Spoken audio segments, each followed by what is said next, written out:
Hello everyone. Today, let's make a simple side dish using the leftover bean sprouts from the previous video where we made jjolmyeon. Cut off the roots and any brown or wilted leaves from the bean sprouts.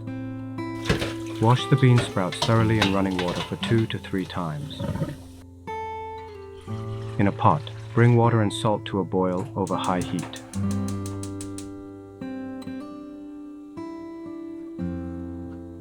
While the water is boiling, I'll cut the vegetables.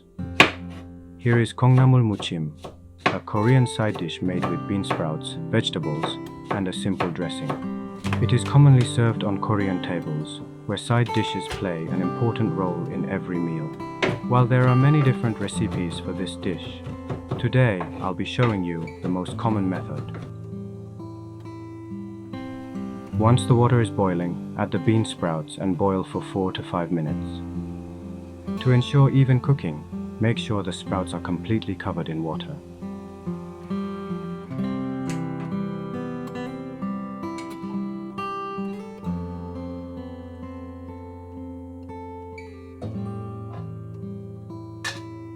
Drain the bean sprouts in a colander and place them in ice water or cold water. Soaking the bean sprouts in cold water for a few minutes improves their crisp texture. Transfer the bean sprouts to a colander to drain excess water. While the bean sprouts are draining, add the prepared vegetables to a bowl. Bean sprout water adds a delicious and healthy flavor to stews and soups. Use it as a flavorful base or add it to your favorite recipe for extra flavor. I usually make a bean sprout soup with the broth from boiling bean sprouts. I will share a bean sprout soup recipe later on.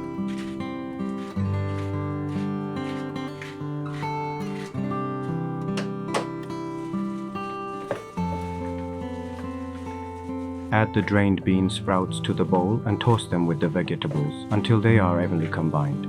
Keep your hands looser so the sprouts don't fall apart, and gently mix them together as if you were washing a baby's hair.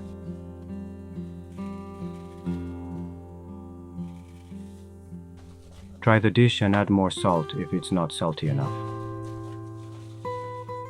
A simple and delicious kongnamul muchim ready to enjoy. Please give it a try and let me know what you think in the comments below.